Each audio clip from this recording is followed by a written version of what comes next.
lives. And once again, I want to welcome you to another perspective. What's the point of it all? What's the point of life? We live, we die. The best we can do, I guess, prolonging our lives, really, maybe we can add 10, 20, 30, 60 years if we're lucky to the average lifespan. And that's very lucky. Even though if I want to call that lucky, it's intentional often, But then again, still, what is the point of life? I know in Scripture we find Solomon, the book of Ecclesiastes, they believe written by Solomon, was lamenting, life, vanity, recognizing that he was in a position and had actually acquired so many things and so many people and women and concubines and riches and wealth. But in the end, all is vanity.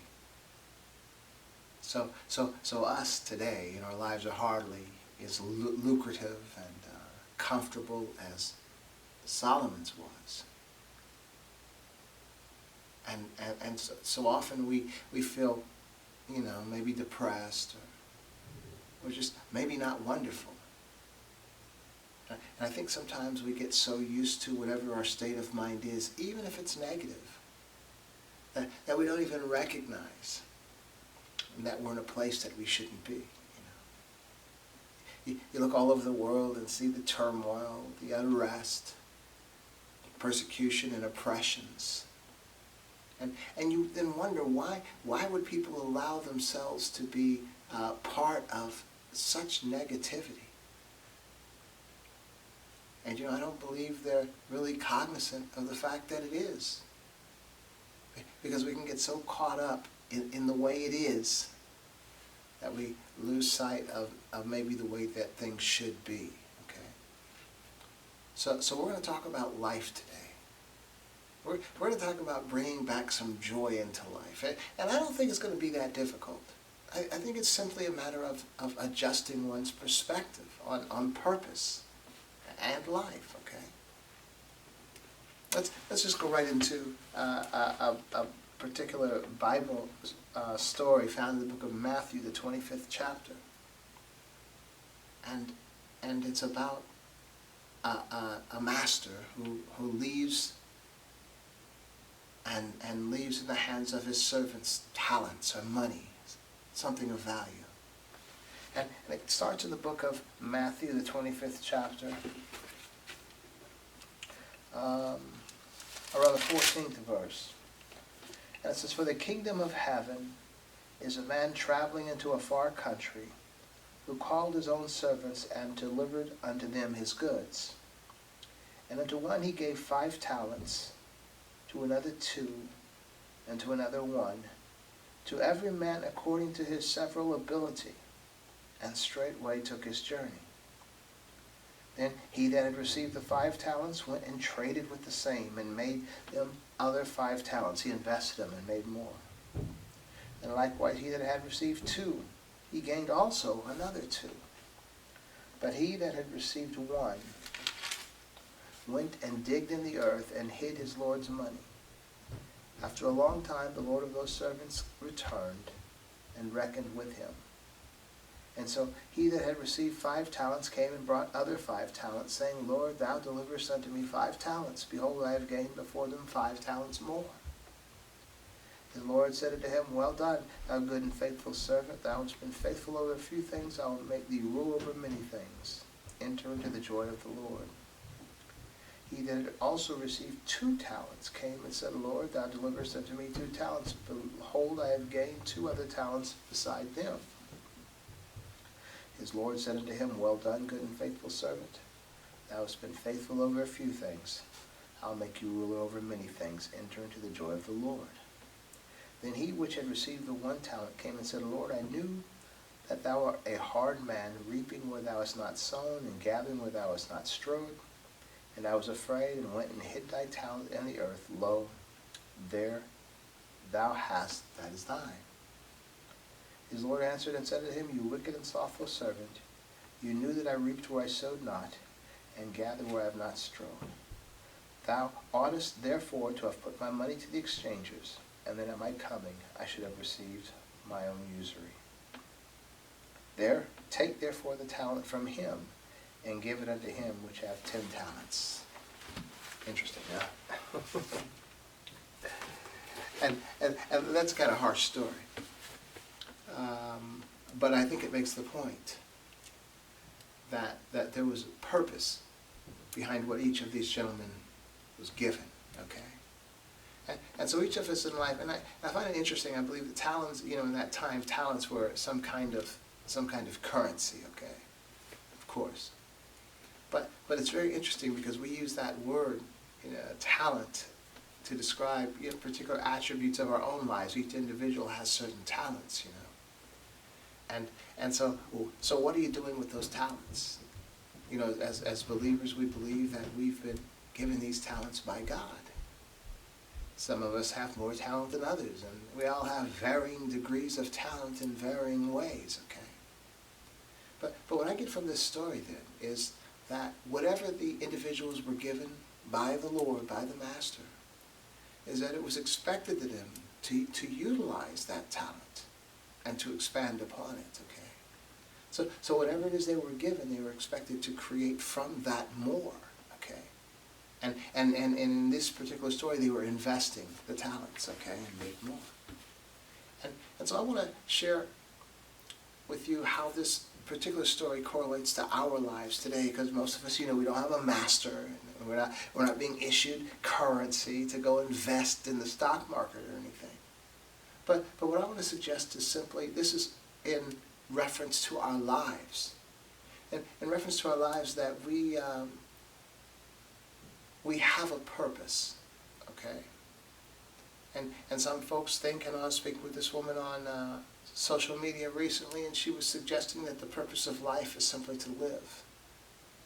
And I just can't buy that. Because there are a lot of alive, unhappy, and unhealthy people. So to be alive cannot be the point, the purpose of life. Being alive, or existence, is simply an attribute of life, okay? But it cannot be the point of life. The attribute of life cannot be the point of life. Otherwise we'd just be like that creature sitting at the bottom of the ocean, just not moving, being born and living and dying in that same spot. See, we are greater than those creatures of the sea or other, inhabitants of this planet. And our greatness maybe isn't defined as that we are better than, so I don't want to offend any folks out there who are like earth people and all. But that we have more potential, okay? Potential to do good. And I believe this is where we're failing, and this is why we don't find joy, we don't find happiness, because we're not really walking into that potential. I believe that the point of life would be to do good. Would be to do good for oneself, to do good for other folks, and to do good for the planet. That is, for future folks, okay? And this is where we drop the ball. And I believe this is why we feel unfulfilled. Because we do have purpose. Look, we're only going to be on this planet a short time. We're not going to be here long.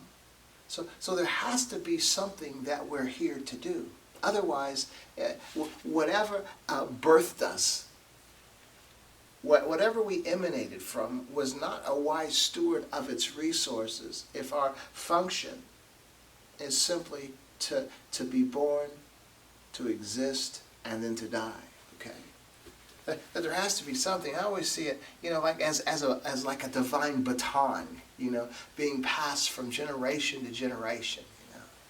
That our job is to make sure that we are better, that our planet is better, that we leave this place and people in a better place than we were when we got here, okay? And just don't break it. Make it better, okay? And so I'm suggesting is that when we simply consider life, and the point of life is life, to be alive, We're living far, far beneath our potential, that we could do more. And so we might think, well, what is it my responsibility? Is it my job to make sure that everybody is all right, or even this planet is all right? And what I'm saying is that we're talking about our self-worth. Not our self-worth from a conscious perspective, but our self-worth from a subconscious perspective, the reality of who we are and what we deeply believe. And so what I'm suggesting is, until we begin tending to the needs of our neighbor, tending to the needs of our planet, which would be this planet's future inhabitants, we're not really living up to the point of our existence, okay? Because simply being alive, simply filling my coffers, and simply taking care of myself, is pretty much selfishness. And selfishness is first of all, it's not even appreciating the purpose or the potential that I have to do more. And it's simply focusing everything on me, okay? And so, I don't really take issue with the rich people, because I wouldn't mind being rich one day. Everybody on this planet falls somewhere in the scale of the poorest person to the wealthiest person. We're all somewhere floating around in between, probably more closer to the bottom, of course. But there's a purpose. For whatever it is we are gaining that's more than most folks, is that we have something to do with it. I always believed, that, and this is from a religious perspective or a secular perspective, that the more you have, let's speak maybe in terms of insight and understanding, the more that you have, you have a responsibility to help others who don't have what you have, okay? It's not simply to use your talents to gain more toys, to gain more things, to gain more money just for your own self. But in order to help other people, your fellow human beings, to be well, okay? That's the point. We are greater than the lower animals, okay? We do have a potential. I was speaking to a friend of mine who was really, consumed in the quantum physics, in the field of quantum physics. And, that kind of interests me as well. Now, I'm not as deep into it as that person, but I do understand some concepts and would like to try to understand more, but it seems like the more you understand, the more you realize you don't understand. It's just like going down this never-ending rabbit hole, okay? But what amazes me sometimes is how we take ourselves out of the equation, of the experiments, of the observations, of the theories. And the quantum, gives us the understanding, the quantity of small things that are being examined. And so we're looking at particles, and we're looking at atoms, and we're looking at black holes, and looking at all these things, out there that we believe are mathematically telling us something, like the key to life and the key to existence and all this stuff, And it's very interesting. But as I'm watching these quantum physicists, the theoretical physicists who have theorized in multi-universes and all this other good stuff, that they're coming to a point of depression, of feeling like they cannot reach the evidence of the theories that they have predicted, that they were adamant about, because everything shows that this stuff is true. And what I'm suggesting is that they're missing a particular link. They're missing the human aspect of this thing, in that we are in the mix. As we're looking at these little tiny particles and objects and things, and trying to determine the relationships that they have with each other, having the entanglement theory, where the particular thing you're looking at over here can be all the way across the universe, and it'll be exactly duplicated, or all these interesting theories that really have not come to fruition. And what I believe is that we're missing the particle of ourselves that are contained in this vast universe, and we're simply being the observers, and we're being the theorists and the discoverers of things, but we're not recognizing we are just as much a part of this mix in any particle or anything that we've experienced or discovered in this universe. And so we have a place. There is an importance for us that we're not seeing. We see the relationship that all these other things have with each other, and how they respond, and the uncertainty of knowing where something is or how fast it's moving until you look at it, and all this really cool stuff. But the reality is we're actually part of this mix as well, okay? A very important part, an animated part, a thinking part, a creative part. I'm just suggesting we have more to do than simply life. If the physicists can be so enamored over inanimate objects and the characteristics and actions of things that are not thinking, then how much more should we be considering the individual that is also contained in this vast universe, that is actually thinking and actually creating? That there is a purpose behind our existence more than simply our existence, okay? And I'm saying then, even from a scientific perspective, I think the unknown factor, I think that missing link that the scientists are struggling around is ourselves and our uniqueness. But see, to them, that would create a problem. And I don't think it's a problem. I think it's just a reality that we simply need to expand our thinking about ourselves greater than we have been, and that our point is not simply to exist like a rock or a stone or an atom or something, but we have a purpose. And our purpose, I believe, is to do well. You know, we spend all our time, the scientists, trying to collide these atoms to create, this God particle, to see how creation began by slamming them together, and it just doesn't seem to work. I was speaking to this one potential physicist recently, and when I mentioned that, the response was, well, a particle was created. A particle. Yeah, after all that, millions and millions of dollars, they created this particle. I mean, come on, man. I'm simply saying that it's almost like, as we're looking so far to find something. And the object that is looking, us, we are the part of the equation that's being missed. We're so enamored with the experiment, with the discoveries, we're forgetting to recognize that we are part of this, that should be examined as far as what our part is. But so that takes us to a whole new place then. It's sort of like the spirituality aspect, and I think the religions have kind of dropped the ball on, or kind of messed things up, because we maintained age-old religious ideas that we haven't allowed to evolve with the knowledge and time. And so we're looking at, the religion and God created and just leaving it at that, when really there is more to the puzzle. And we have more of a place in here. I think that whole concept of just being alive, I mean, it's kind of like a Buddhist thought, living moment to moment, just being alive and all. But the reality is, that's sort of like a loss of potential. And so our responsibility again to me would be to make sure our lives are better. I call that like holistic health living, okay? From every aspect of life.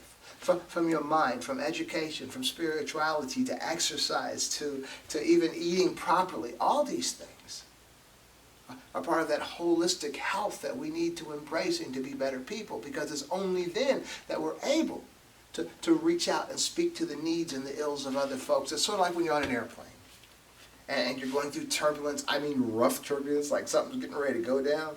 And all of a sudden the masks come out, and you remember the stewardess or the steward told you that before you try to help other people, first thing you do is you need to secure your own mask, because you can't hardly do anything if you don't have any air or if you're losing it. And so it's very important for us to take care of ourselves, but it doesn't end there. And we're talking about the point of life. We're talking about the reason why we're unfulfilled, the reason why we're not happy, the reason why we're trying to get the buzz, trying to stay high, trying to stay drunk, taking on all these adventures and all these exciting things, trying to satisfy an emptiness, trying to satisfy a void, which would be satisfied putting your hand to do things for other folks around you, okay? And as I'm just saying, the first thing is to take care of ourselves, but just don't stop there. Look around and recognize there are people that have needs. There are people simply that might have needs that you might speak into their lives. Other people that just might need to feel that they're not alone. Other folks simply might need some help. I'm just suggesting that the point of life isn't for our own individual life. The point of life is to recognize the relationship. And again, getting back to that whole quantum thing of which we are involved, that there is a relationship that we all have with each other. And so then we're talking about fulfillment. We're talking about being satisfied. We're talking about the point of life. Man, when you begin to recognize the relationship that we have one to another, that's what truly spirituality that I believe that the religions have appropriated for themselves. But true spirituality is recognizing our place in the cosmos, at the risk of sounding too corny. And our place in the cosmos is simply recognizing that we have a relationship one to another, okay? I'm just saying, I mean, so when you hurt, I hurt. When you suffer, I suffer. When your depression hits you, it affects me as well because we are connected. I mean, we've heard, what goes around comes around. Or from a religious perspective, you reap what you sow. From like the Hindu perspective, of karma. You need to do your duty. You need to do what should be done, and wellness will come to you. But not doing your duty simply for the sake of wellness, because that's not your duty. Your duty is not to pursue to be well. Okay? So what I'm suggesting is, even when we look in these, churches and mega churches and so many people doing good things for other people, their end result, their desire is simply to make it better for themselves, to manipulate the situation. Well, that's not our duty. And so the concept of sowing and reaping, I look at it like it's a universal principle. I look at it like a universal principle, just like gravity is a principle. Well, maybe not a universal principle necessarily, as it varies from planet to planet, star to star, and throughout space and all, but say planet Earth. That gravity is a principle that simply happens. Gravity isn't bad, it isn't good, it isn't punishing. You drop that hammer, so I'm going to make gravity drop it on your toe. No. Gravity is simply gravity. And if you drop something, and there's nothing to catch it, it's going to hit the ground because of gravity. It's not good or bad. It's not punishment. It's not reward. It's just the way that it is. And what I'm suggesting is this concept of sowing and reaping is a principle like that. It's not, we'd say, well, God's going to get you or he's going to suffer and all this stuff. No. What goes around does come around. You do reap what you sow. It's not punitive. It's not good. It has no emotion. It's just the reality of a principle that we walk under. And it seems that pretty much every culture on this planet has embraced that in one way or another. And I'm just suggesting that we need to see that in what might be called a spiritual way, not religious, but spiritual, in that there is a connection between all human beings, a spiritual connection. Man, this is going too deep. So I don't want to go there like, where are you really? Is this you, or is this you, or are you out there somewhere that is just in union with this body? That's another conversation for another time, but the reality is we are spiritually connected to each other. That's why we reap what we sow. That's why what goes around comes around, because we're connected. We don't see we're connected, but we do see, and I believe humanity has experienced over the eons of time, how when you do good returns. When you do evil, evil returns. And so that is an incentive, a motivation to begin to do good. So I'm just suggesting now at this point in our lives that we recognize this particular principle and simply be intentional. Because many of us have what we need. Have a roof over our head one way or another, have food in the cupboard, we're okay. But we're just looking for this satisfaction. And so what I'm telling you is this satisfaction is simply being able to tend to the needs of others and being able to tend to the needs of our planet, which in effect will affect future others. And that's where our peace of mind comes from. That's where our wellness comes from, in that we are doing good. Because right now with the planet, you see the mess. You see the mess in the United States. You see the mess, in the Middle East, in Europe, in Africa, in Asia, all over the planet. I mean, come on. Even all the major countries, have people within their countries that are oppressed, that are not being well. In the civilized nations, okay? In the, what do they call it? In the developed nations, okay? There are people that are suffering. And there would be no suffering if we could all just get a hold of that. And getting back to that story, that parable of the people who were given particular talents, and one created more from what he was given, another created more from what he was given, another simply buried what he had. This is what most of us do. We bury what we had for our own particular use, where we dig it up every so often. We need to peel off of it.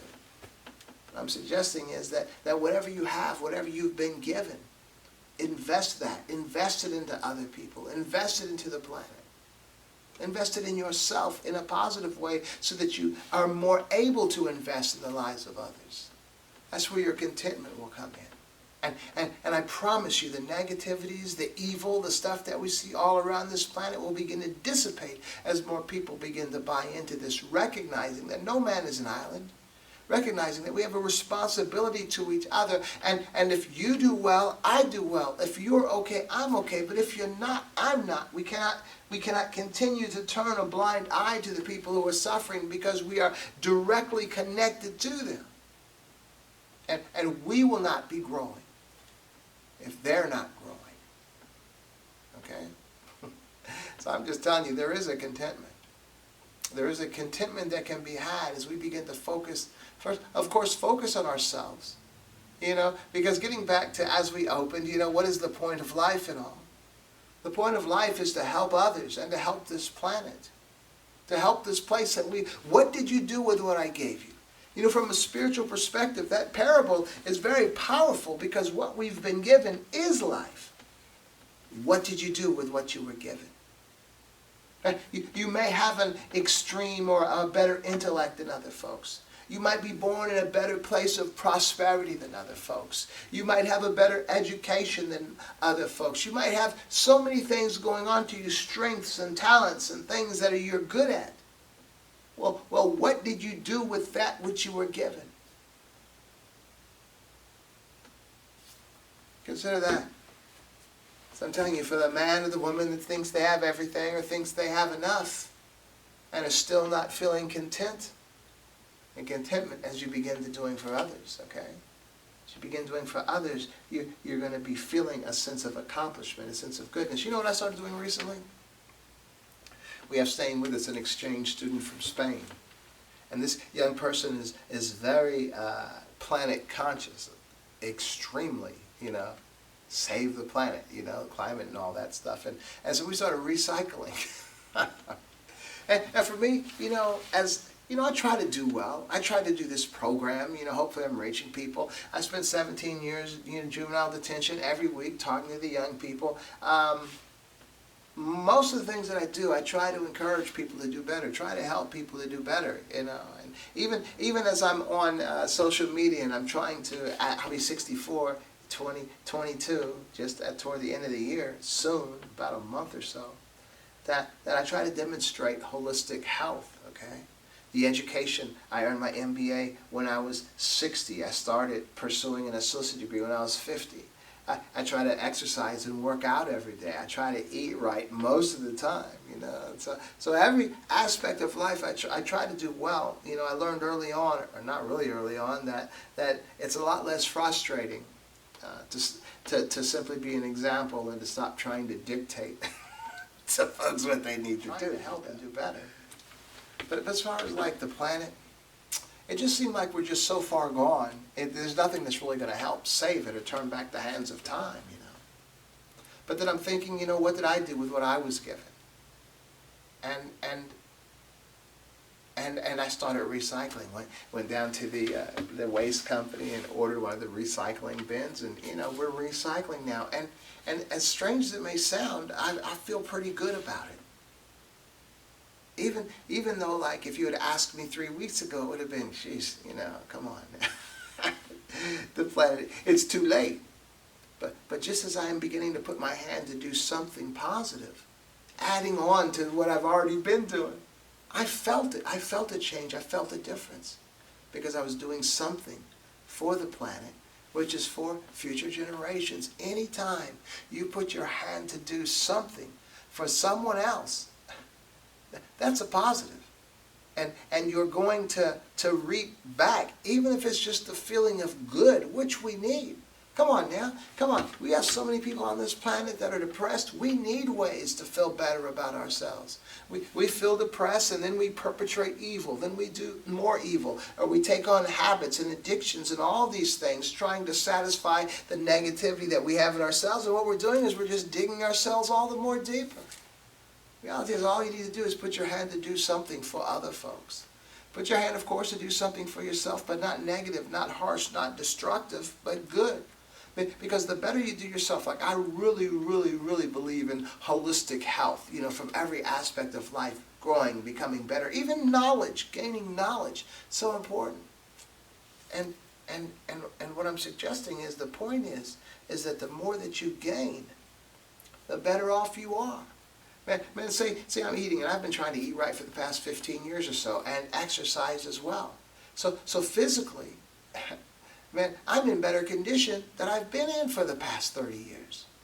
So when you're in better condition and better health, you're more in a better position to help other people to do better. The worst health, man, I'd be walking around with diabetes in one foot. I'm not going to be able to do as much as I could if I had 2 feet. If I have a bad heart, if I have a bad this, bad that, I'll not be able to do that much. So as we begin to take care of ourselves, it's not just for ourselves, because again, the point of life is not life. The point of life is the quality of life. And the quality of life is the point simply because it allows you the opportunities to do more for other people, to do more for the planet, future people, to be a better person. So that's where the depression will begin to leave you. And that's where the oppression over the planet will begin to dissipate as well, as more people begin catching on this. As more people begin to realize the relationship that we have when we've taken religions and used them as justification to divide. We've used religions as justification to kill people, the people that we are related to, that we are spiritually connected to in the cosmos, or however we want to say that. But so as we begin to recognize that our function for happiness and peace of mind, which is really the basis of why we do anything, everything that we have determined we want, everything that we have determined we need for our satisfaction, the pursuit of those things is not to satisfy our true need. Our true need is to be satisfied. Our true need is to find peace of mind. But we have determined that satisfaction and the peace of mind will only come if I acquire this, or if I do this, or get that. What I'm suggesting is that's not the peace of mind. That's what we've mistakenly determined would bring us peace of mind. So it's the peace of mind is what we're searching for, not those things to acquire. And once we realize this, once we are functioning in peace of mind, then we have a calmness, and we have a clarity in the things that we actually need to appropriate into our lives. We're not functioning in that place of angst and despair and need. We're functioning in a place of quiet and peace and of rational thought. And I'm telling you, that's where the peace comes from. As we begin to put our hand to take care of ourselves holistically, health-wise, and as we begin to put our hand to tend to the needs of others who are around us, who are suffering. As we begin to do these things, our situation may not be visibly clear, like this recycling, all those paper, all those plastic bottles and things I'm putting in the container and all that. I may not see the result, but do I have to? And I want to close with this one thing. Sort of like in something like we could get an image of even taking care of the planet, or even doing something for other people that we may not see the immediate benefit of, okay? Is it say when you were in the first grade, the one thing that we do constantly, in every nation probably, but in America of course, is that we look in the mirror every day. From the time we were probably like in the first grade, we've looked in the mirror every single day of our lives, okay? Now, and what's interesting is, and then picture day from kindergarten, first grade, third grade, picture day, we've taken pictures, you know, that's what we do, right? But every day we've looked in the mirror. And for me, you know, 2022, November, I'll be 64 years old. Jeez, about a month. A month and a couple of days. And having looked in the mirror every day since I was, say, in kindergarten, I didn't see the changes. Now I'm an older guy looking in the mirror, looking at me now, but I didn't see the changes. Because I was looking at that mirror every day and the changes were incremental. Now if I go back and look at a picture, a school picture that was taken in the first grade, man, I certainly don't look like the senior picture, and I certainly don't look like me now. But it's amazing how I didn't see the difference. I didn't see the changes. The reason I didn't see the changes is because I was looking in that mirror every day and the changes were all so slight. But they were changes. Tremendous changes. Okay? And what I'm saying is, you know, in life, that's the picture of first, like the whole recycling thing. I may not see the benefit of it, because I'm just looking at these bottles I'm putting in this container every day. I'm not seeing the benefit, the change, but there is a change incrementally. We just can't see it. The good that you do in other people's lives, the same thing. You may not see the result in your life because you're living your life every moment, every day, but you are receiving the positives from the good things as well the negatives. So I'm just suggesting that if we want to find peace of mind, we want to be satisfied, we have to stop doing negative things, stop doing nothing, and begin to be intentional about doing something, sowing into the lives of other people. That's it. And things will begin to adjust in our lives. Now, ever so slight, we won't recognize it. But you are being more well than you would have been had you not. And you're going to feel a peace.